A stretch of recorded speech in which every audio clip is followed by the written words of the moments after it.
How we do this? We are the truest. Got these fangs super sharp, your shit toothless. Cold hearted, yeah we ruthless. All the ghouls in the cut, let's get ghoulish. In the graveyard, acting foolish. Finna dance with the devil to no music. Cold hearted, yeah we ruthless. All the ghouls in the cut, let's get ghoulish.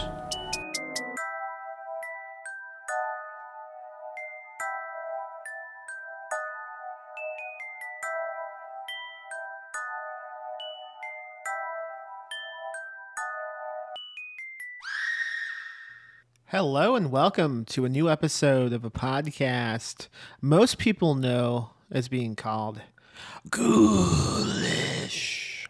I am Max Booth, an undead host, and on today's episode of the podcast, I am talking to Tim Meyer about his novella Rainbow Filth, which I published through Ghoulish Books last year.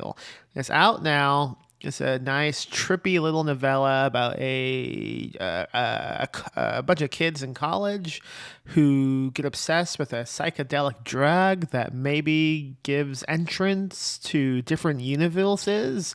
Am I giving away too much? I don't think so. It's a quick read. It's really good, really fun. On today's episode with Tim, we're talking about Trippy Horror, so psychedelic horror, stuff like that. Other news with Rainbow Filth, an audiobook is finally completed. Johnny Compton did the narration. It's not out yet, but it should be popping up within the next month or so once all the audio places finally approve it and make it available to the public. So if you love audiobooks, keep an eye out. Keep an eel out, right? Right? You know what I mean. Just stay tuned for the audiobook, the drop. It's really good. Johnny Compton's a great audiobook narrator, and Tim Meyer's novella is a lot of fun. What else before I get on to the episode? The Ghoulish Book Fest is incoming next month, March 15th, 16th, and 17th, downtown San Antonio. Come check us out. It's a 3-day weekend of spooky fun. Also, right now, until March 17th, we're taking subscriptions for every book we plan to publish in 2024. So go on over to ghoulish.lip to pick up a Ghoulish membership subscription. You will see it on the homepage if you can't find it. It's on the homepage, that slidle that slides. You know, those things that slide, you will find it there. Consider doing that, please. I think that's everything. All right. I know it's been a bit since we had an episode out. That's because I'm a lazy sack of shit. Enjoy my episode with Tim.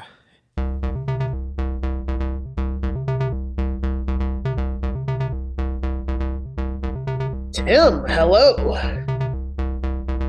Hi.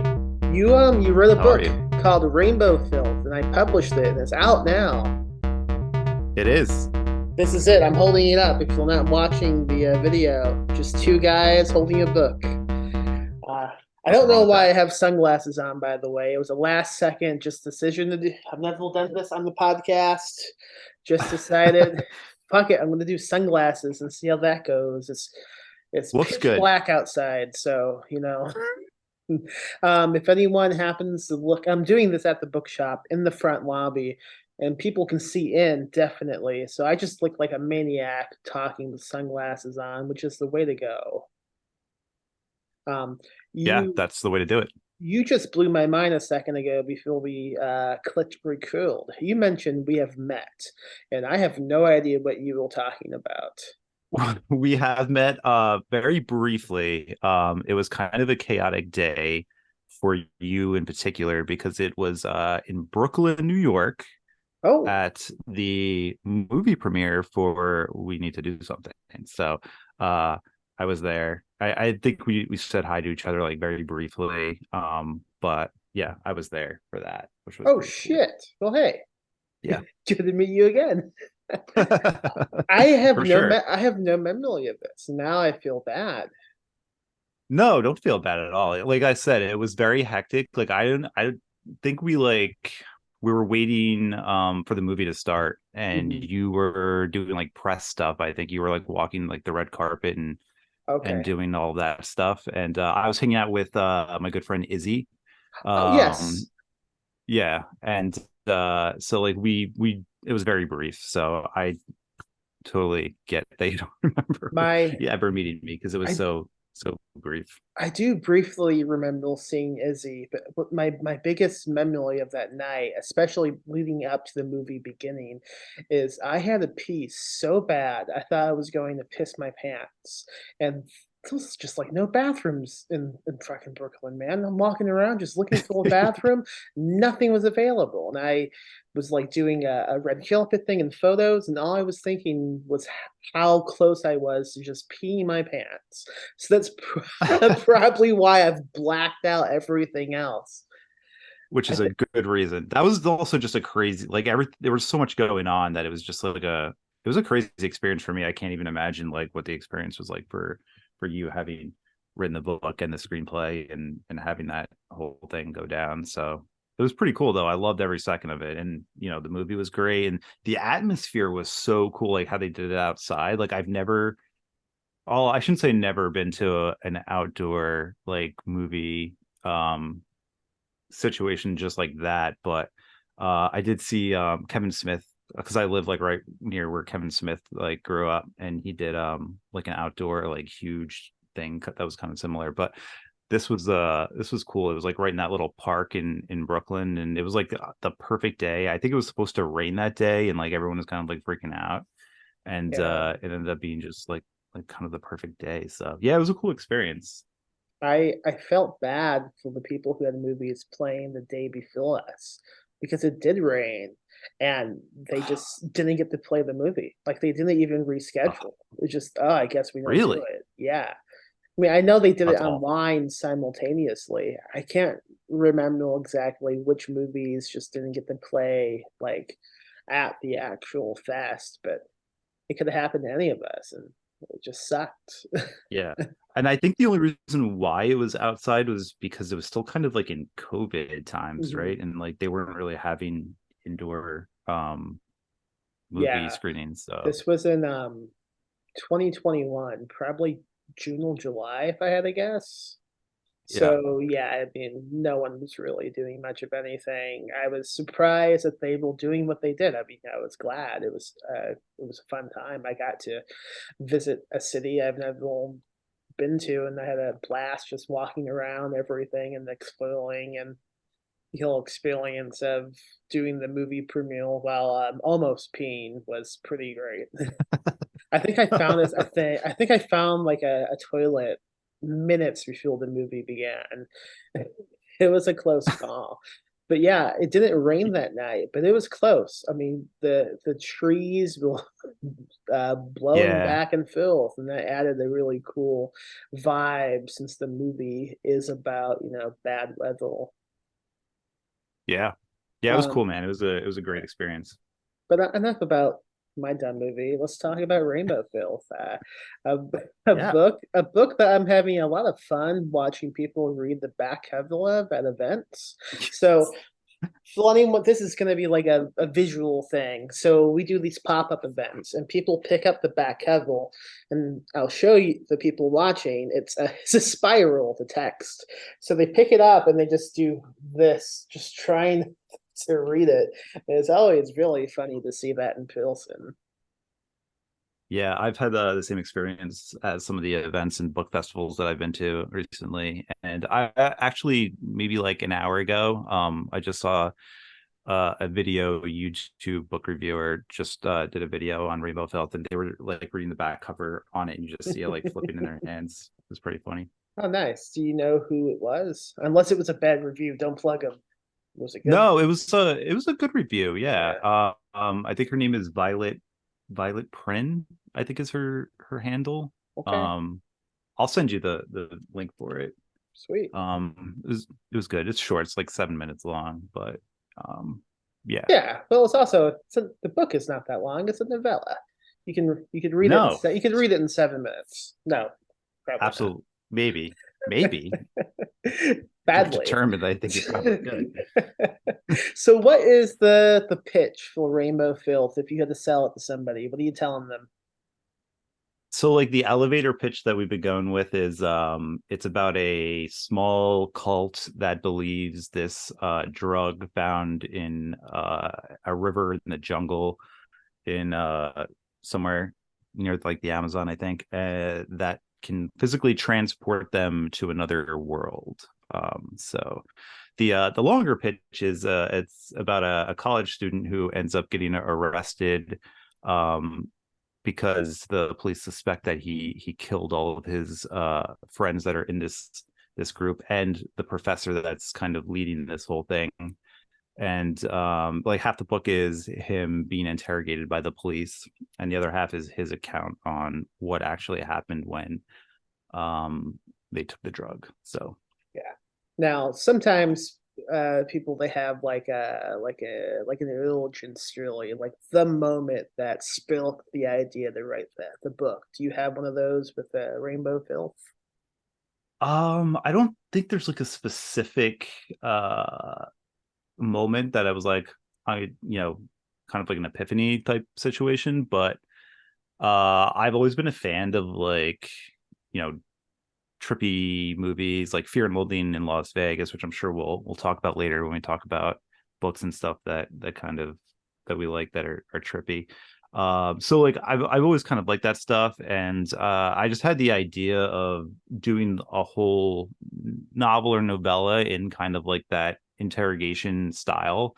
Mhm. And so like I kind of just wrote the first scene, like not really knowing where it was going or anything. And I was like, I don't know if I could write like 30-40,000 words of just a police interrogation. I feel like that would get like a little bit boring for the reader, and drive them a little crazy. So then I kind of layered in the first person account and just kind of like unfolded from there. So um yeah, I like trippy stuff. I like kind of cosmic horror, portals to other worlds, things of that nature. So kind of just fuse those two things together and just created a bunch of kooky characters to go along with it.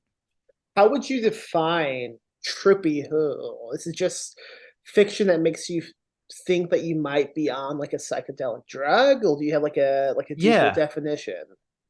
Yeah, no, that's a pretty it's pretty accurate. I think anything that like that kind of blurs the lines between reality and fantasy and in like a weird kind of wacky way. Um and stuff that where like the characters kind of don't know what they're experiencing is real or not, which is always fun. Stuff um like Ghost Eaters Mhm. by Clay McLeod Chapman. That's a big one.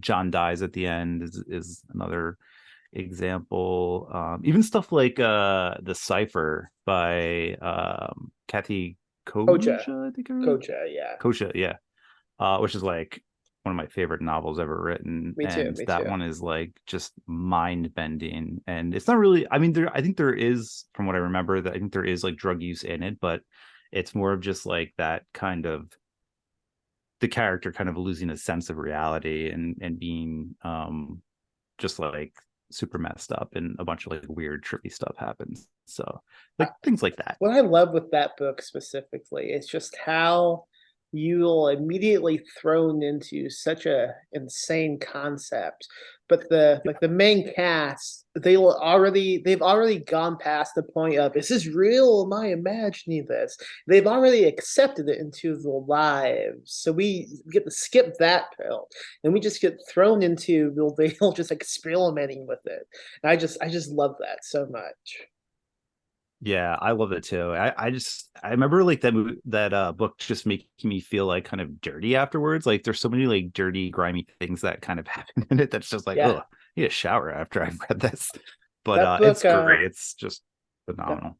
that book gave me so many anxiety dreams. Feels like Yeah. a way that book is written, and I've written about this like in an essay before. Well, I sounded intelligent. I'm not going to sound intelligent on this podcast, but like just the sentence structure alone is written not how sentences usually are written, like really like short fragments that throw you Mhm. off. and like it re-scrambles the way you think. And I was reading that a lot, like as my sleep book. So like as I'm laying in bed, I'm able to sleep, and I would just wake up just feeling awful with myself.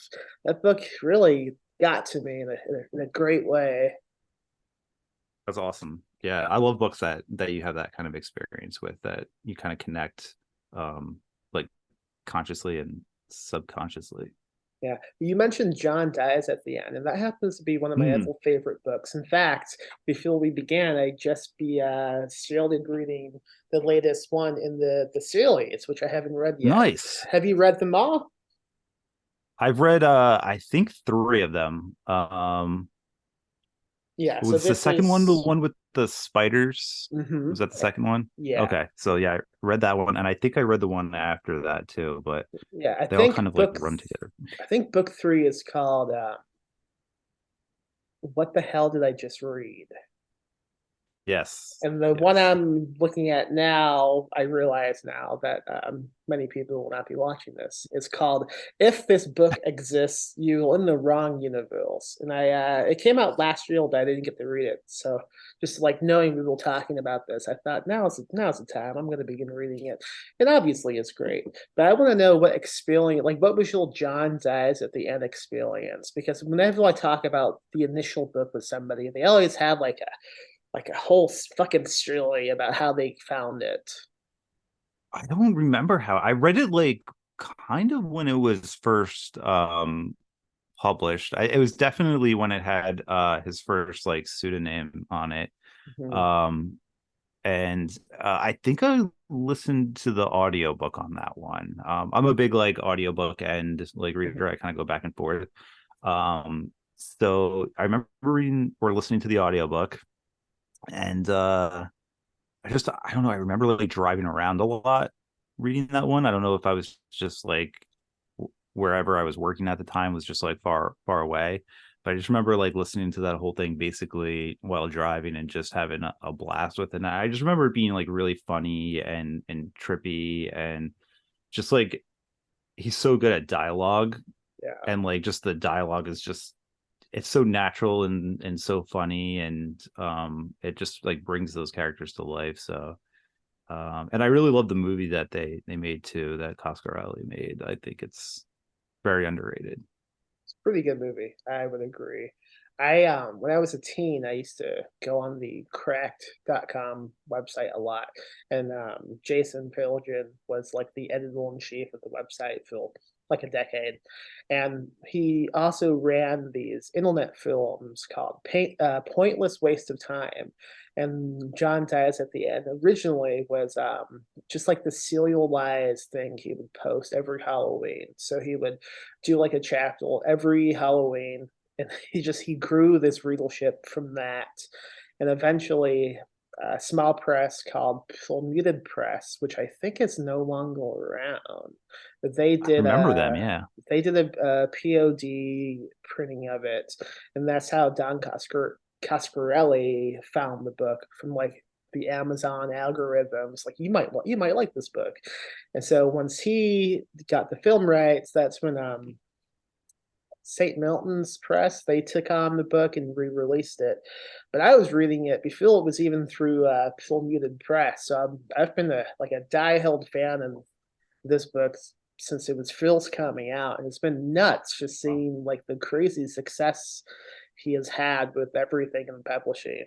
And it's also been Yeah. depressing to see how like websites like crack.com just died with the Yeah. popularity of places like Facebook just demanding them, well, killing all websites that are not them. Like the whole thing with Facebook being like, we don't want you to click a link and go to an article. We want you to stay on Facebook. And that kind of just Yeah. killed They're those kind of suppressing websites. the algorithm. Yeah. Yeah. But yeah, I mean when I think of Trippy Who, John dies at the end, it's right up there with like the top for me. Just the way he's able Oh to yeah. bring in the cosmic cool of everything.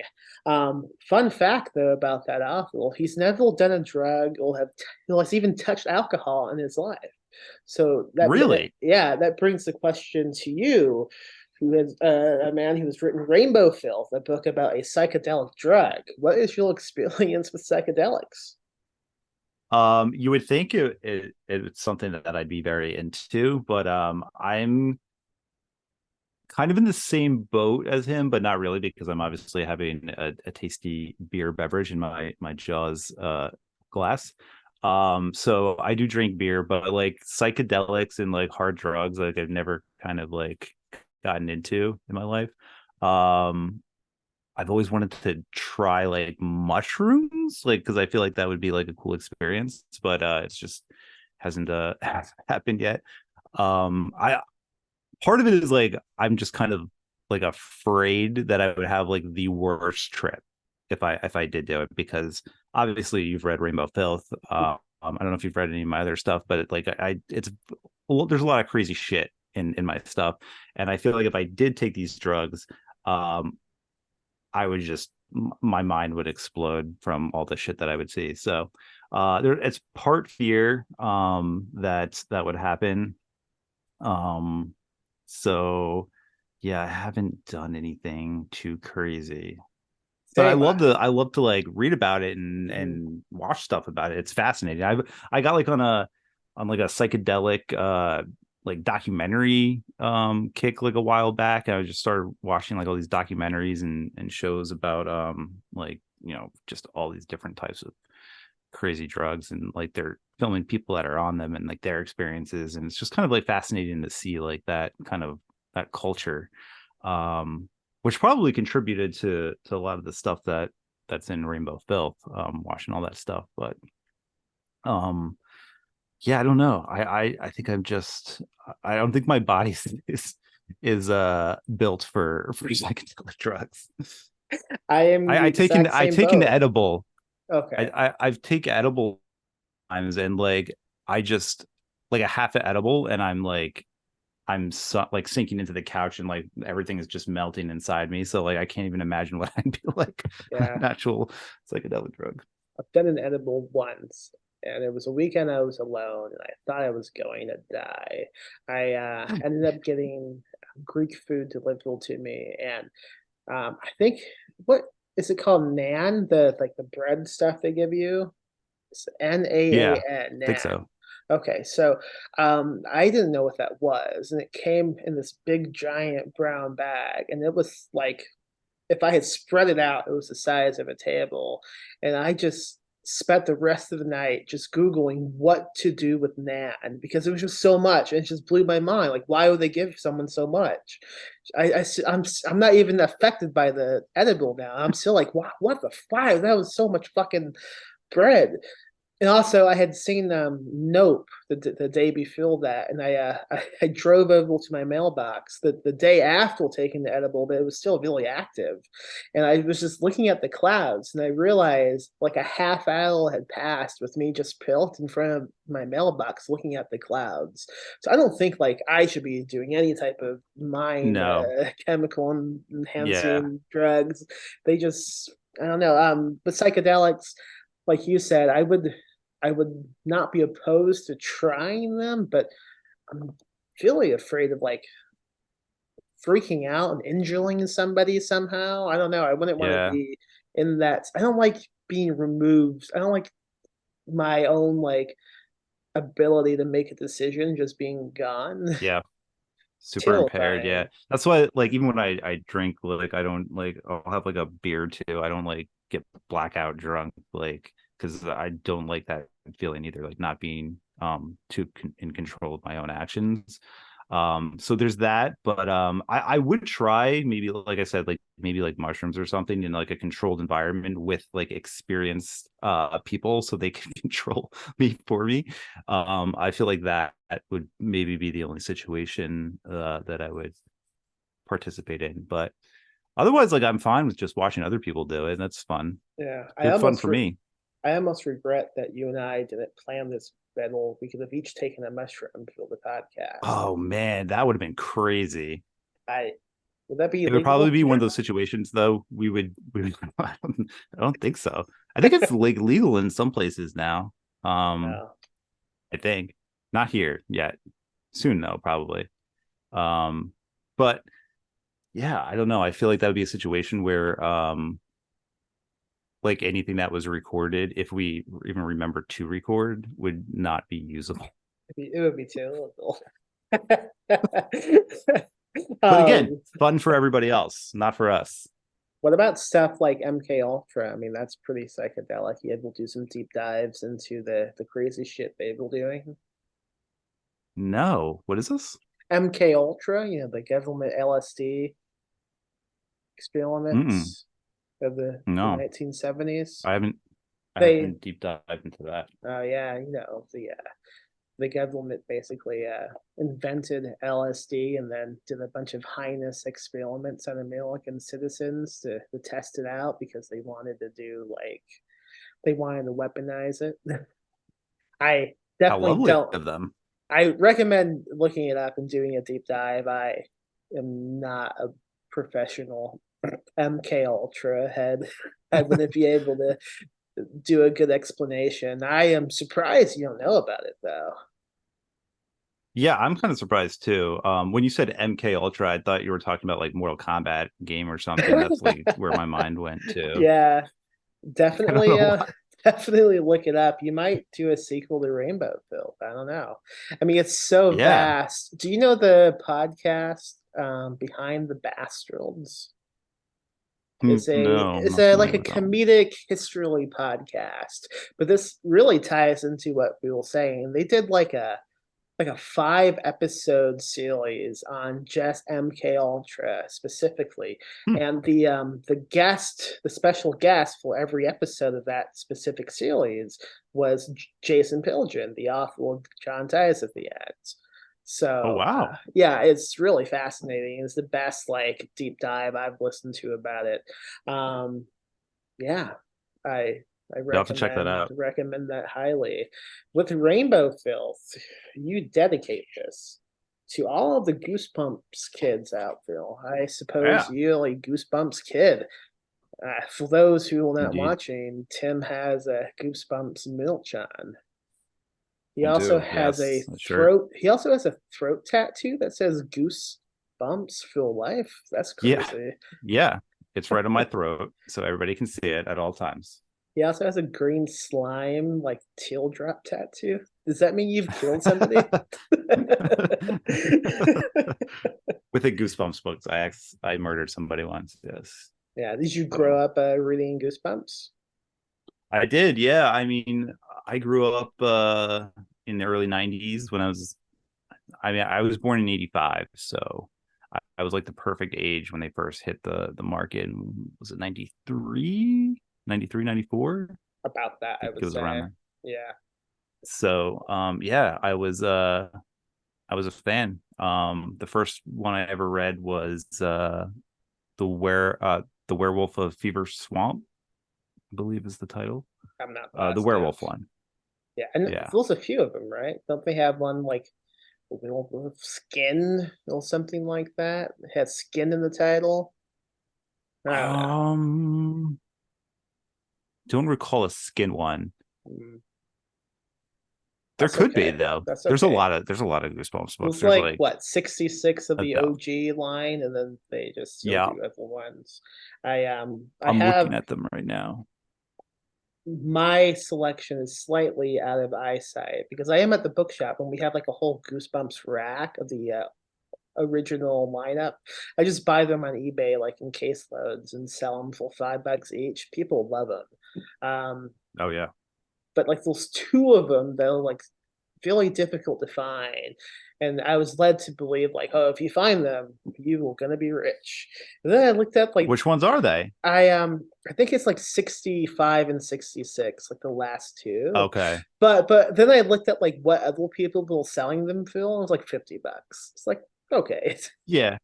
Yeah. If you're trying, I'm in kind of the middle of trying to complete the collection, and I know I have 1 through 40 like locked down. Okay. And then I have like sporadic ones throughout.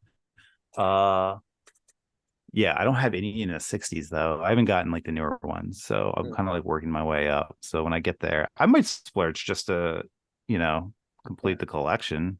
I mean, they're not that expensive like on eBay. I mean, you can Yeah. find like specific titles for cheap. What we do is like I'll find people selling like, oh, here's 80 random Goosebumps books for $50. Well, yeah, I'll make a crazy profit on that. No problem. Yeah, for sure. And it's cool just like having kids nowadays like discover Goosebumps mostly because of the crazy covers, which is how we discover them. And they go home and they love them, and they come back and they want to get like 5 more of them. It's really cool They're to see addicting. that. Yeah. Yeah. Um, do you do you still read them, or do you just have them like just displayed? I haven't read a You know, Goosebumps in a long time. I think like last year, I was like, I kind of wanted to write like a middle grade, like not novel, but like a bunch of short stories. Yeah. Because I just think that'd be kind of fun to do. Um, and do like just like crazy, like my kind of brand of like weird kind of crazy horror, but for Unhinged. kids. Yeah. Yeah, unhinged kid stories. So I kind of went back and read, I think I read one of the Mummy ones, and it was still really enjoyable. Like, I don't know, there's just something cool about reading them. And then he actually came out with a new one like a month ago, and my son's in second grade, and he had the Scholastic Book Fair come, and I told my wife, I'm like, we have to have him get me the new Goosebumps because it would Yeah. just be like cool. So we had him go in and get that for us. So Do you think he was like, I this got is to for like my live dad? vicariously through him. Yeah. I wonder because like it's a bit above, I think, his reading age anyway. And he's autistic and nonverbal. So like I just wonder if like his teachers were like, that's not for Jack. That's for Jack's dad.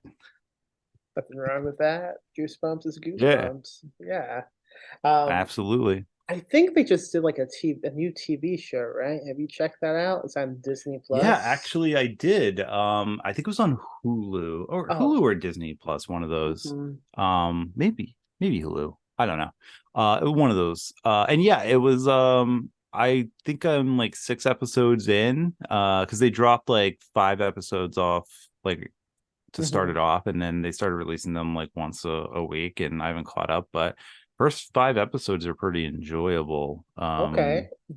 What's like the isn't it like an ongoing plot? It's not an anthology. Yeah, it's kind of unique. It's an ongoing plot, but it is also an anthology, if that makes sense. So it's like Okay. it's the same characters, and it's like a storyline that runs throughout all the episodes that but like each episode is kind of based off of one of the older books, like one of the original first like 20, 30 Okay. books. And so it's like specific. So it's I mean the plot's kind of it's pretty simple. It's Justin Long plays a teacher who moves into like this house where something happened like 30 years ago when all the high school kids' parents were in high school. And so he kind of is in this house and opens up a box and like lets like the Goosebumps like characters Yeah. out kind of, and in each they like something happens to the kids in each episode where it follows like the old books. So It sounds a little bit and kind of like a Monster of the Week type of show, which sounds cool.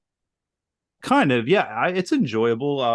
There was this one episode that was like actually pretty funny, and I was like laughing pretty hard the whole time. But yeah, it's not bad. It's worth watching if you're an old school Goosebumps fan. I'd recommend checking it out. And I like Justin Long. Like he seems like he's doing like a bunch of horror stuff these days, and I think Yeah. he's a good actor. Well, I mean, I think my introduction to Justin Long was in the genre with a movie made by a terrible human, Jeepers Creepers. Oh Yeah, yeah, he was yeah. great. He was great at that. That was a good movie. I can't watch those movies though No, anymore. I same. refuse. I loved it when I was a kid, and I won't rewatch it now. Absolutely. It just would not be enjoy. Nothing about that would be enjoyable. But No. yeah, he was great in Bill Billion as well. Yep. Dodgeball, which isn't a horror movie, but it's still a good movie. It can be. Have you ever played dodgeball? It's terrifying. It is kind of terrifying. Yeah, I did. I used to play dodgeball a lot. Um, Barbarian. You see Barbarian? Yeah, yeah. Have you ever played dodgeball on psychedelics? No, but I'm willing to give it a try if you are. I am not. Damn it. There's no possibility of that happening with me. For one thing, glasses are expensive, and I can't afford to break them. Yeah. Have you licked You're Have you licked this yet? Admittedly, yes. It Yeah. didn't taste good. No. But Yeah. you know, it was funny when we were thinking about trying to somehow make this a scratch and sniff cover, and like, which would have been awesome in theory. And we're just like, how do we do that? And I'm like, I have no idea. There's got to be a way though. Like we have to. And then I was like, we could get like stickers or something and just like kind of put them on. But then like that wouldn't be as cool. You were like, no, I want the whole cover to be scratch and sniff. And I'm just like, I have no idea how to do that, but I'm sure the internet will have something for us. There has to be. And then I started like researching it. And like I think there is, but you have to like it's a project. And you have to do every single book would probably take you like 10 days. You have to basically have the chemistry knowledge of like Walter White to do that. You have to get like an LV in the desert with all these books, no pants, and just go nuts. And I don't have that time. Maybe someone does. That's basically what maybe somebody does. But that's basically what I found. Like you can mix like a potion that turns to kind of like a wax, and then you can like brush it on the cover. You sound like a witch. I'm a scent witch. I make potions that smell good.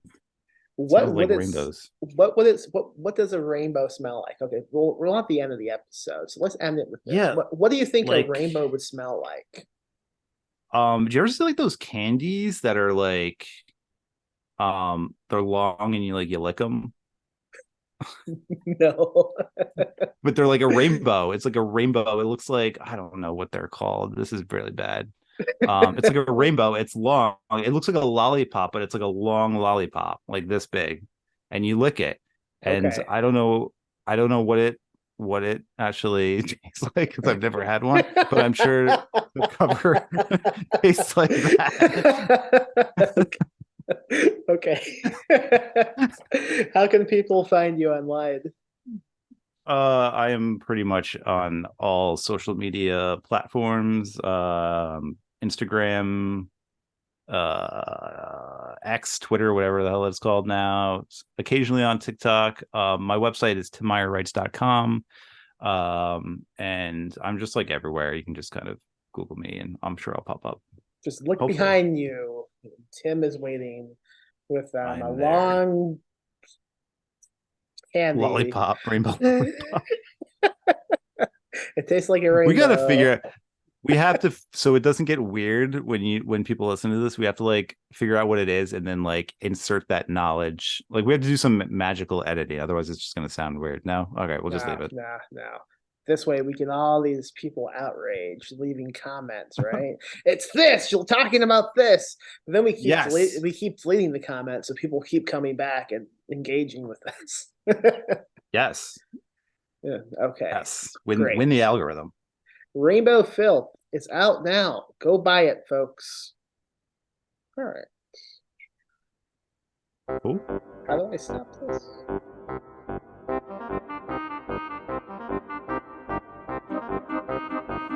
And that was my episode with Tim Meyer. Go buy Rainbow Filth. Go buy all the books we publish and stock at ghoulish.lip. Or visit the bookshop we have in Selma, Texas, right on the tip of San Antonio.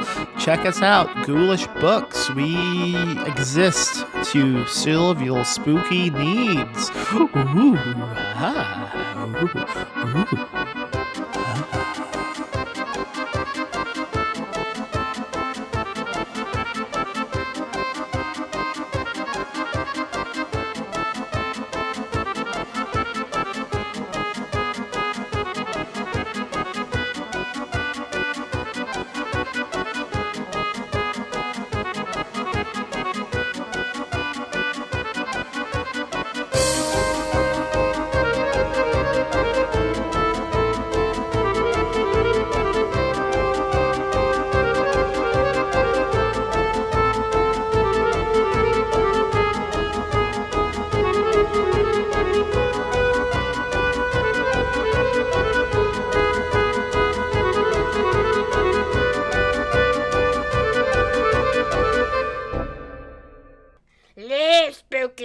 very spooky. Rest in peace, Max.